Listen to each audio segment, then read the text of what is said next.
सवेरे सवेरे बालकनी में बैठकर जैसे ही शिखा ने चाय का प्याला होठों से लगाया, ताजगी की झंझनाहट पूरे शरीर में फैल गई।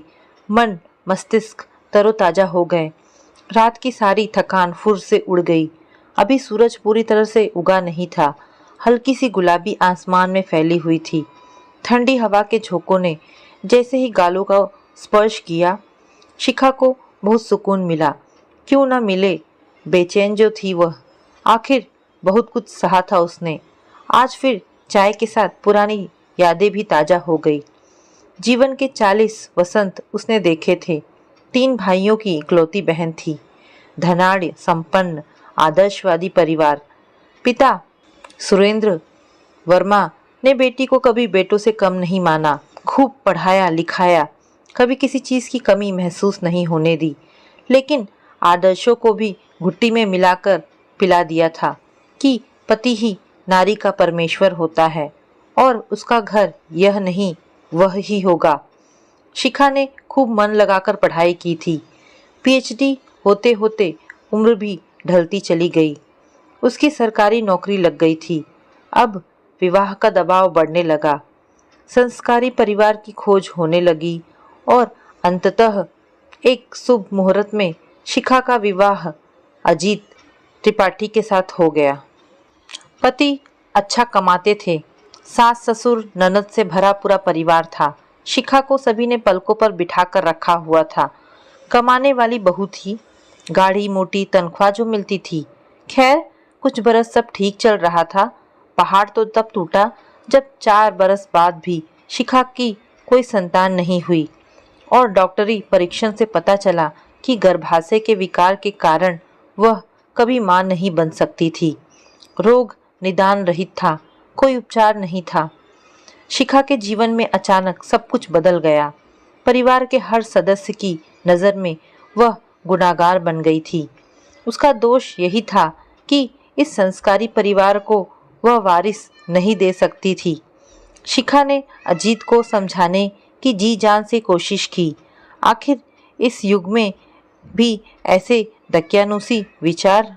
अजीत, हम किसी को गोद भी तो ले सकते हैं। क्या बात करती हो शिखा? किसी गंदे खून को गोद लेना, वह हमारा वारिस कैसे कहलाएगा? अजीत ने लगभग चीखते हुए कहा था। अजीत का यह व्यवहार शिखा के लिए अप्रत्याशित था। वह असमंजस में थी कि क्या उपाय करे। अब अजीत भी उससे मुंह चुराने लगे थे। अपने ही घर में वह अजनबी हो गई थी। बिल्कुल अकेला और अवांछित महसूस कर रही थी। जब और कोई रास्ता नहीं रहा तो उसने दिल पर पत्थर रखकर अलग हो जाने का निर्णय ले लिया। पिता ने स्पष्ट रूप से कह दिया था कि यहाँ उसके लिए कोई स्थान नहीं है, क्योंकि वे अब स्वयं भाइयों के टुकड़े पर पड़ रहे हैं। उसके लिए अपना घर पराया हो गया था। कोई जगह नहीं थी जहाँ वह जा सके। सो स्थानांतरण करवाया और यहाँ इस अनजान शहर में अपनी नई दुनिया बसाने के लिए आ गई थी। अब ये नौकरी और अकेलापन ही उसके जीवन के साथी थे। वह वापस शिखा वर्मा बन गई थी और इसी में खुश रहना सीख रही थी। जीवन की एक परिक्रमा पूर्ण हुई। सांकल के खटखटाने की तेज आवाज से शिखा की तंद्रा टूटी। इससे पहले वह वहां तक पहुंचती, दरवाजा ढकेलते हुए विमला अंदर घुसी। उसके साथ एक 4 बरस की नन्ही सी लड़की थी जिसे वह काम पर लाई थी। विमला हर रोज बिना पूछे ही शिखा को पूरे मोहल्ले की खोज खबर दे दिया करती थी। शिखा सुने या ना सुने, उसे कोई फर्क नहीं पड़ता था। सब कुछ उगल देने के बाद ही उसे चैन आता था। कुछ देर टांगे पसार आराम फरमाकर फिर इधर उधर की बातें बनाती और गरम चाय की चुस्कियां लेती थी। उसका यह डेली रूटीन था। ये तो शिखा का मौन स्वभाव था कि उसके कितना खोद खोद कर पूछे जाने पर भी शिखा ने अपने बारे में उसे कुछ नहीं बताया था। वरना इसमें कोई शक की गुंजाइश नहीं थी कि विमला की वाक शक्ति शिखा को पूरे मोहल्ले में एक रोचक चरित्र बनाने में सक्षम थी।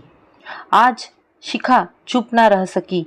और बच्ची को देखते ही पूछा, अरे विमला, तेरी बच्चियां तो अभी बहुत छोटी हैं, ये किसको ले आई? अपनी सहज शांत मुद्रा में विमला बोली, बीबी जी, पहले हम चाय बना लें, फिर तो पीते पीते सब सुना भी देंगे। चाय का प्याला शिखा को थमाने के बाद इत्मीनान से विमला बैठ गई और उसने बोलना शुरू किया, बीबी जी, आप तो जानती हो ना कि मेरा मर्द प्राइवेट क्लिनिक में पहरेदार है। तो एक रात एक माँ और बेटी आए थे उनके क्लिनिक में प्रसव कराने के लिए। बेटी प्रसव की पीड़ा में थी। बच्ची हुई आधी रात को। दोनों आराम कर रही थी। सुबह को जब मेरा मर्द झाड़ू लगा रहा था तो कूड़ेदान में से बच्ची की रोने की आवाज़ सुनी। वो गया, भागा भागा, देखा क्या, नवजात बच्ची अंदर लेकर भागा। माँ बेटी दोनों गायब। डॉक्टर साहब को जगाया, उन्हें पूरा किस्सा समझ में आ गया। अब ये तो पुलिस केस होवे ना बीबी जी, लेकिन मेरा मर्दवा तो बिल्कुल अनजान। बच्ची को डॉक्टर से मांगकर घर ले आया। डॉक्टर ने भी आनाकानी नहीं की, लेकिन मेरे भी दुधुआ 2 जुड़वा बच्चे कहाँ तक मैं पालती, सो रिश्ते की बहन को सौंप दिया। अब 5 साल बाद उसके मर्द ने उसे छोड़ दिया तो बच्ची वापस इधर भेज दी। पता नहीं किसका पाप है, लेकिन क्या करे बीबी जी, कहाँ भेजे, है तो इंसान की औलाद ही ना। देखूं का करे हैं ईश्वर। विमला की चाय और कहानी दोनों समाप्त हो गई थी। वह उठी और काम करने चली गई। परी पास ही बैठी अपनी राम कहानी को गौर से सुन रही थी। पता नहीं कुछ समझी या नहीं, लेकिन उसकी मुख मुद्रा कुछ उदास सी हो गई थी। शिखा को उस पर प्यार आया। उसने उसे पास बुलाया और उसे ध्यान से देखा। बड़ी बड़ी काली काली आंखें, पतले होठ, उठा हुआ माथा, उजला रंग, सचमुच परी जैसी दिख रही थी। सब कुछ तो था, अगर कुछ नहीं था तो वह था भाग्य।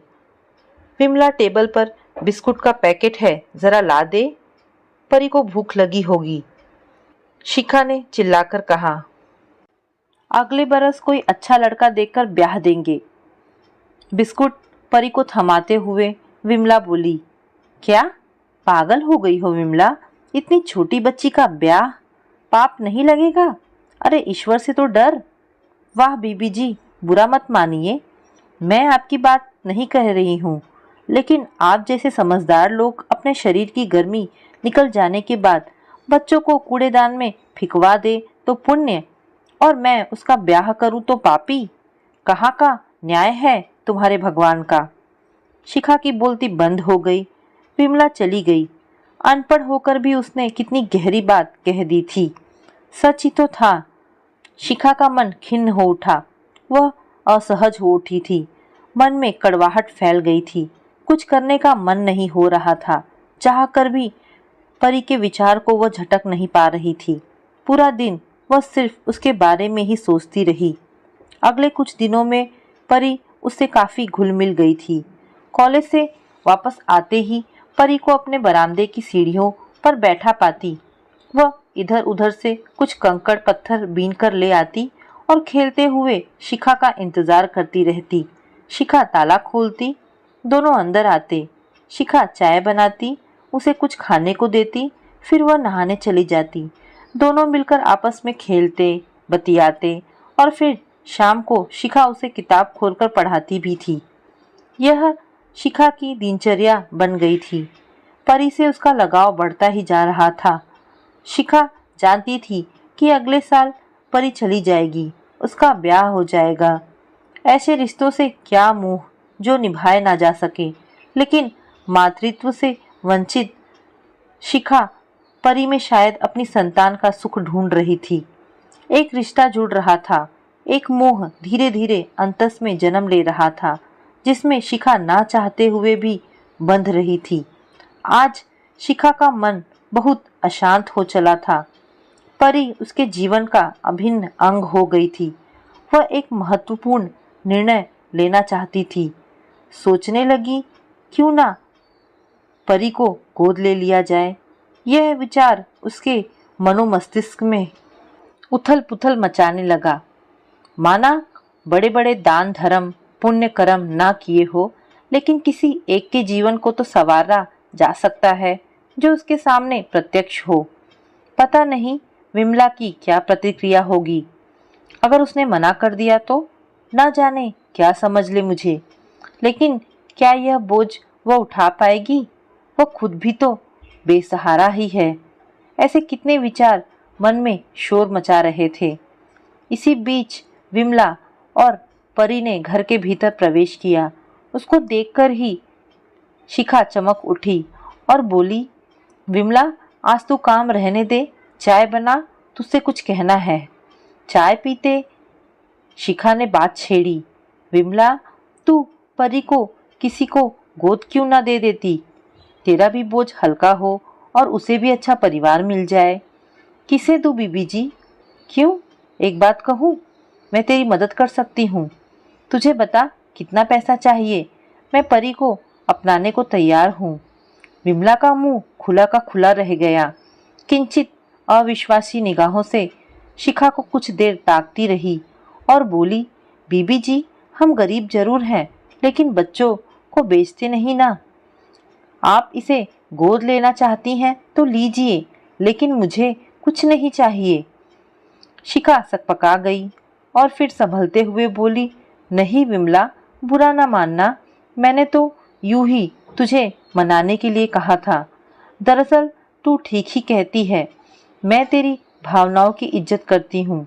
तू अपने मर्द से पूछ ले उसका क्या विचार है इस बारे में, तो हम फिर कानूनी तौर पर सब कार्यवाही कर लेंगे। क्या कहती है तू? बस बीबी जी, आप तो ईश्वर का अवतार हैं। अरे मैं पगली इसे अभागी मानती थी। बीबी जी बच्ची का जीवन संवर जाएगा, मैं अपने मर्द को मना लूंगी। आप सचमुच देवी हैं। हाँ बीबी जी। शिखा ने सब औपचारिकताओं की पूर्ति कर परी को गोद ले लिया। अगले ही क्षण शहर के एक प्रसिद्ध आवासीय स्कूल में उसका नाम अदिति वर्मा लिखवाकर उसे भर्ती करवा दिया था। वह कुछ वर्षों के लिए परी को इस वातावरण से दूर भेजना चाहती थी, ताकि जीवन की ये कड़वी यादें उसके जेहन से पूरी तरह निकल जाए। आज परी को भेजते मन उदास हो गया था, इसीलिए उसे झल्लाहट भी हो रही थी। लेकिन अचानक उसे ख्याल आया, परी का जाना जरूरी है। नए माहौल में वह कुछ तौर तरीके भी सीख लेगी, अपने आप को भी बदल लेगी, और फिर डरना क्या, कभी कभी शिखा उससे मिलती भी रहेगी। परी को कुछ वर्षों तक ही तो असल में सहारा चाहिए। पढ़ लिख कर आत्मनिर्भर हो गई तो अपने निर्णय खुद ले सकती है। अपना जीवन उसे खुद तय करना है। दुनिया को अपनी नज़रों से जानना है, पहचानना है, और इस दौरान एक अभिभावक की भूमिका शिखा निभाएगी। उसे मोहपाश में न तो बांधेगी न खुद बंधेगी। यही दोनों के लिए उचित होगा। उसे खुले आकाश में भेजना ही होगा, इस घुटे वातावरण से दूर, जहाँ हर वक्त उसके भाग्य और जन्म को कोसा जाता है। उसे अपना भाग्य खुद लिखना होगा। शिखा शांत हो गई थी। मन का तूफान जैसे थम गया हो। सब तैयारी हो गई थी। शिखा उसे कई हिदायतें दे रही थी, कैसे रहना है, क्या खाना है, किस तरह वह उससे मिलने के लिए आती रहेगी, और पता नहीं क्या क्या। लेकिन परी का ध्यान उसकी बातों से अलग कहीं और ही लगा हुआ था। परी अपलक उसे ही देखे जा रही थी। शिखा सहज भाव से बोली, परी मैं कितनी देर से सब समझा रही हूँ और तुम ध्यान तक नहीं दे रही हो। क्या सोच रही हो? क्या समझी तुम? क्या करोगी वहाँ? हाँ, कुछ समझ में आया? परी ने प्यार से अपनी छोटी छोटी बाहें शिखा के गले में डाल दी और उसकी आंखों में झांकते हुए जोर से बोली, हाँ। क्या? यही कि अब मैं तुम्हें बीबी जी नहीं, माँ कह सकती हूँ, माँ। तो दोस्तों, ये कहानी यहाँ पर समाप्त होती है। आपको ये कहानी कैसी लगी मुझे कमेंट करके अवश्य बताएं। धन्यवाद दोस्तों।